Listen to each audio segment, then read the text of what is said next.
Assalamualaikum warahmatullahi wabarakatuh. Alhamdulillahirabbil alamin wa bihi nasta'in wa ala umuri dunya waddin wa ala alihi washabbihi ajmain. Selamat datang di pembelajaran pengantar pariwisata bersama saya Ridwan Anas.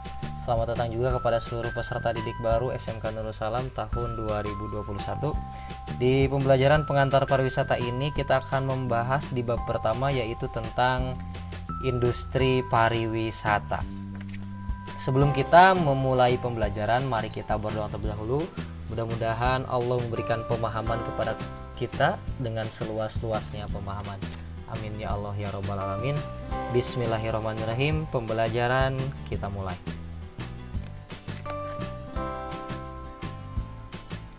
Sejarah pariwisata terlebih dahulu akan kita bahas, karena tentunya sebelum menginjak pada industri, sejarah adalah tonggak awal dari bagaimana pariwisata itu sendiri ada di dunia ini. Kita akan membahas sejarah pariwisata yang ada di dunia. Yang pertama, pada zaman prasejarah, manusia diciptakan Tuhan Yang Maha Esa sebagai makhluk yang dapat bergerak atau berpindah tempat. Pada masa prasejarah, manusia hidup secara berpindah-pindah atau nomaden. Karena pada zaman prasejarah masih terbelakang dan belum mengenal aksara. Dengan demikian, di masa lampau, perjalanan yang jauh merupakan sebuah cara yang dipakai dalam bertahan hidup. Yang kedua, pada zaman sejarah. Pada zaman sejarah, manusia sudah mengenal tulisan, khususnya dalam dunia pariwisata. Tepatnya pada tahun 400 sebelum Masehi, bangsa Sumeria telah menemukan huruf dan uang dalam perdagangan. Lalu muncullah wisata pertama dilakukan oleh bangsa Polynesia dan Polinesia untuk perdagangan. Wisata untuk bersenang-senang muncul di bangsa Romawi pada abad ke-1 dan ke-5. Tujuannya untuk menambah pengetahuan cara hidup, politik, dan ekonomi. Yang ketiga, pada zaman setelah sejarah, industri pariwisata di dunia mencapai kemajuan pesat karena didukung oleh adanya perkembangan sarana angkutan berkekuatan motor dan listrik, sehingga muncul penginapan dan pengusaha bus wisata. Tahun 1963 dikenalkan sarana angkutan wisata dengan pesawat supersonik dan Concorde, di mana perjalanan dapat dilakukan dengan waktu yang singkat, serta tumbuhnya agen perjalanan dan industri akomodasi di negara Eropa, Jepang, dan Amerika.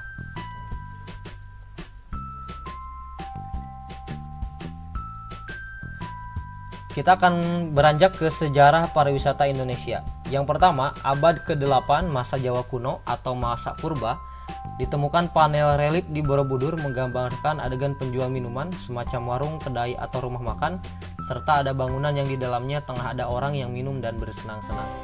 Yang kedua, abad ke-14, Indonesia memiliki catatan sejarah kebudayaan pariwisata. Kakawi Negara Kertagama mencatat bahwa Raja Hayam Wuruk telah mengelilingi kerajaan Majapahit yang kini menjadi daerah Jawa Timur dengan menggunakan pedati dengan iring-iringan pejabat negara. Yang ketiga, abad ke-15, catatan perjalanan Bujangga Manik, seorang resi pengelana Hindu dari Pakuan Pajajaran, menceritakan perjalanannya keliling Pulau Jawa dan Bali. Meskipun perjalanannya bersifat ziarah, namun terkadang ia menghabiskan waktu seperti seorang pelancong, duduk, mengipasi badan, dan menikmati pemandangan Gunung Gede yang ia sebut sebagai titik tertinggi kawasan Pakuan. Yang keempat, awal abad ke-19, pembentukan Biro Wisata yang diberi nama Pinjering Toeristenvirker atau VTP. Hotel-hotel mulai bermunculan seperti Hotel Des Indes di Batavia, The Bur di Medan, dan Hotel Oranye di Surabaya. 1913, VTP membuat buku panduan mengenai objek wisata di Indonesia. Sejak saat itu, Bali mulai dikenal oleh wisatawan mancanegara. Yang kelima, setelah Indonesia merdeka pada 1 Juli 1947, pemerintah Indonesia membentuk badan yang bernama HONET, Hotel National and Tourism, yang diketuai oleh R. Cipto Ruslan. Badan ini segera mengambil alih hotel-hotel melati dan mengubahnya menjadi Hotel Merdeka. Tahun 1952, HONET berubah nama menjadi NP HONET. Pada tahun 2000, kepercayaan dunia mulai luntur karena adanya bom Bali yang mengakibatkan penurunan wisatawan hingga 32%, termasuk JW Marriott tahun 2003, bom Jakarta 2009 ikut mempengaruhi wisatawan mancanegara untuk tidak datang ke Indonesia. Nah, teman-teman, setelah kita belajar tentang sejarah pariwisata baik dunia dan Indonesia, kita akan menemukan istilah-istilah penting dalam pariwisata ya. Yang pertama ada wisata. Wisata adalah perjalanan yang dilakukan seseorang atau sekelompok orang lebih dari 3 hari dengan menggunakan kendaraan pribadi, umum atau biro tertentu dengan tujuan untuk melihat-lihat berbagai tempat atau suatu kota, baik di dalam negeri maupun di luar negeri. Yang kedua ada istilah pariwisata, adalah suatu perjalanan yang dilakukan seseorang untuk sementara waktu yang diselenggarakan dari satu tempat ke tempat yang lain dengan meninggalkan tempat semula dan dengan suatu perencanaan atau bukan maksud untuk mencari nafkah di tempat yang dikunjunginya, tetapi semata-mata hanya untuk bertamasya, berekreasi, dan memenuhi keinginan yang beraneka ragam. Yang ketiga ada istilah kepariwisataan. Pariwisataan adalah segala kegiatan dan urusan yang ada kaitannya dengan perencanaan, pengaturan, pelaksanaan, dan pengawasan pariwisata, baik yang dilakukan oleh pemerintah, pihak swasta, dan pihak masyarakat. Dan yang terakhir ada istilah wisatawan. Nah, wisatawan itu adalah seseorang atau sekelompok orang yang melakukan perjalanan wisata sekurang-kurangnya 24 jam di daerah atau negara yang dikunjungi. Fungsi industri pariwisata. Nah, fungsi industri pariwisata yang pertama itu memperluas dan meratakan kesempatan usaha dan lapangan pekerjaan. Karena tentunya kalau sudah ada industri pariwisata di daerah-daerah kita, nanti ini bisa menambah lapangan pekerjaan sehingga orang-orang kampung itu tidak berangkat lagi ke kota untuk mencari pekerjaan. Yang kedua, sebagai sarana pendorong bagi pembangunan daerah. Tentunya pembangunan itu harus merata, bukan hanya berada di Pulau Jawa, tapi tentu harus ke pulau-pulau lain yang ada di Indonesia. Nah, dengan adanya industri pariwisata ini menjadi sarana pendorong bagi pemerintah untuk melaksanakan pembangunan daerah. Karena tentunya ini sangat berakibat pada segala sektor termasuk sektor pariwisata. Yang ketiga, memperbesar pendapatan nasional dalam rangka meningkatkan kesejahteraan dan kemakmuran rakyat, serta memupuk rasa cinta tanah air. Yang keempat, memperkaya kebudayaan nasional dan memantapkan pembinaannya dalam rangka memperkeruh jati diri bangsa dan mempererat persahabatan antar bangsa. Dengan adanya industri pariwisata, setiap kebudayaan-kebudayaan yang dimiliki oleh setiap daerah akan semakin dilestarikan. Dan nantinya tentu akan ada kebudayaan-kebudayaan asing juga yang akan datang sebagai ajang sharing kepada kita. Tentunya hal ini akan menambah banyak sekali kebudayaan-budayaan, kultur, agama, ras, religi, dan seterusnya. Baik teman-teman, sekarang kita akan masuk pada unsur-unsur industri pariwisata. Yang pertama adanya akomodasi. Akomodasi adalah usaha yang menyediakan pelayanan penginapan. Akomodasi tersebut dapat berbentuk hotel, guest house, motel, dan lain-lain. Pada dasarnya akomodasi membantu menyediakan jasa penginapan bagi wisatawan yang memerlukan tempat menginap selama melakukan perjalanan wisata. Jika perjalanan wisata dilakukan lebih dari 24 jam, tentu memerlukan yang namanya penginapan. Yang kedua, jasa boga dan restoran.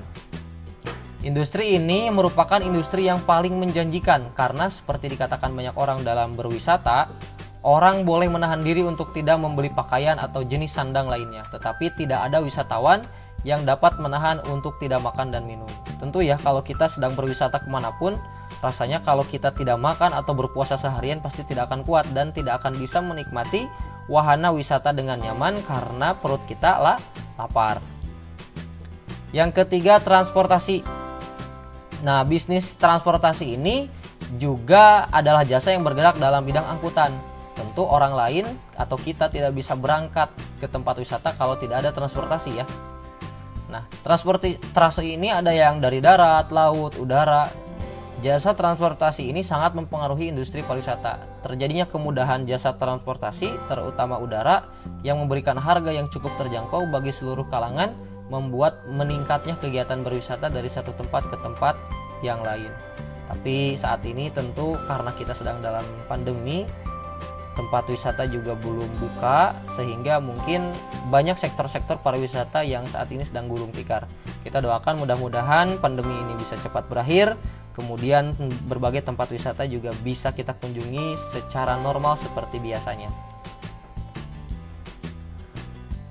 Unsur industri pariwisata yang selanjutnya adalah tempat penukaran uang. Nah, tentu ya, kalau ada wisatawan mancanegara yang datang ke tempat kita, kemudian ingin menukarkan uang, ingin berbelanja apapun, pasti kan beda alat tukarnya ya kan dengan uang yang ada di Indonesia. Nah, mereka pasti perlu yang namanya tempat penukaran uang atau money changer.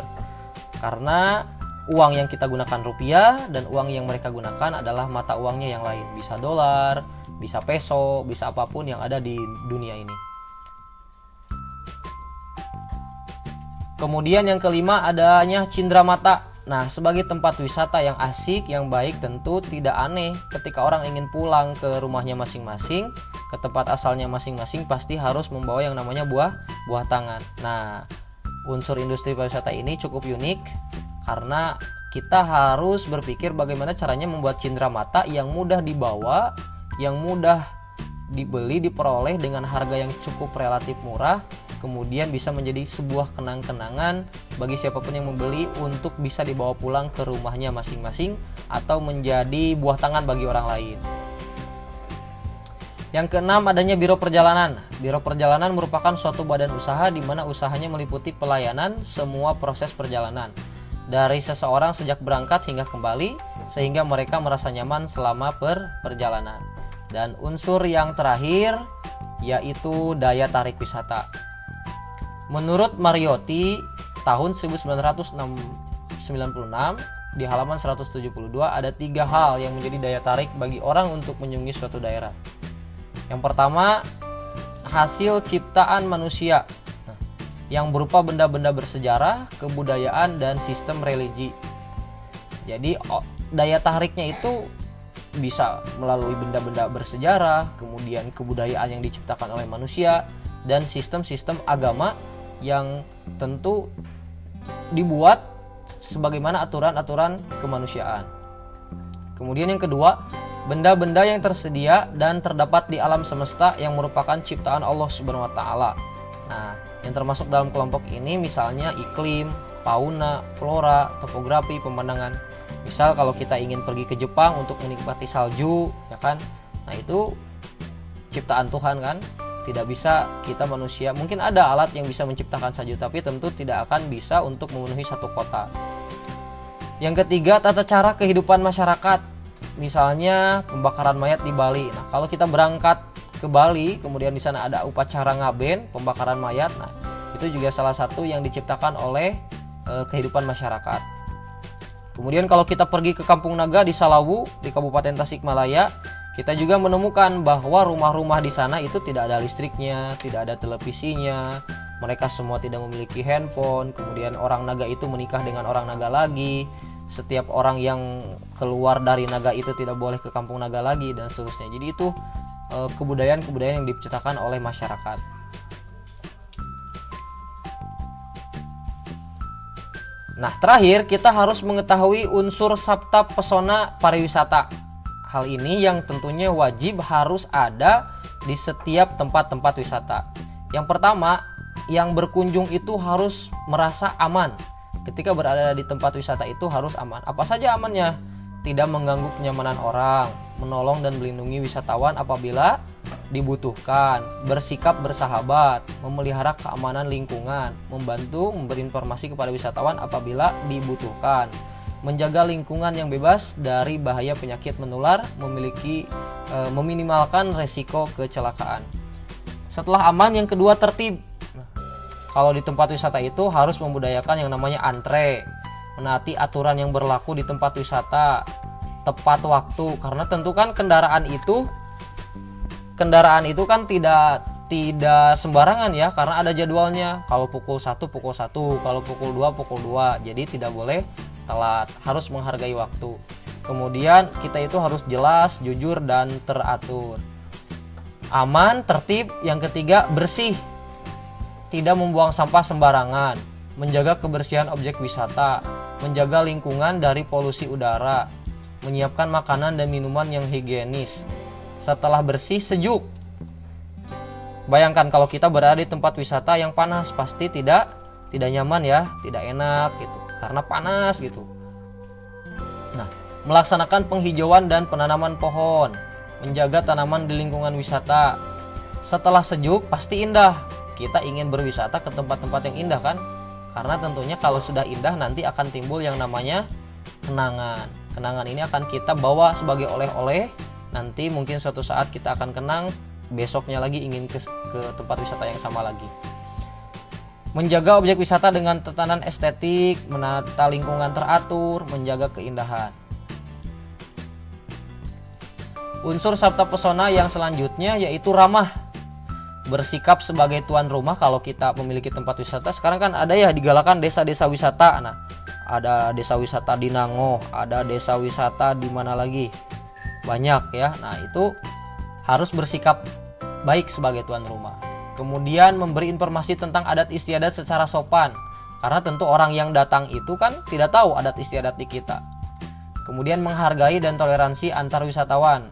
Membudayakan 5S, salam, sapa, sopan, santun, senyum ya, jangan lupa. Kemudian yang terakhir, kenangan. Nah, menggali dan mengangkat keunikan budaya lokal, kemudian menyajikan makanan dan minuman khas lokal, cenderamata yang menarik, unik, khas, dan mudah dibawa, seperti tadi yang sudah saya jelaskan. Baik teman-teman, untuk pembelajaran di pertemuan pertama kita, alhamdulillah telah selesai. Untuk selanjutnya, kan sekarang Kementerian Pariwisata itu ya, yang dipimpin oleh Bapak Menteri Sandiaga Salahuddin Uno, sedang menggagas 5 sub tempat pariwisata prioritas negara. Apakah yang 5 itu tempat wisata mana sajakah, dan apakah yang menjadi daya tarik dari kelima tempat wisata tersebut? Coba kalian cari tahu apa saja 5 sub prioritas pariwisata Indonesia saat ini, dan apa daya tarik yang ada di 5 tempat wisata tersebut. Itu tugasnya ya. Nah, sekali lagi tugasnya cari 5 tempat wisata sub prioritas pemerintah dan apa daya tariknya. Kemudian yang kedua, silahkan rangkum penjelasan-penjelasan yang sudah saya tulis, yang sudah saya sampaikan, tulis di dalam buku kalian. Nanti pada saat kita tatap muka akan saya periksa. Untuk pembelajaran kita pada pertemuan pertama, alhamdulillah telah selesai. Alhamdulillahirabbil alamin. Terima kasih. Mohon maaf wabillahi taufiq wal hidayah. Wassalamualaikum warahmatullahi wabarakatuh.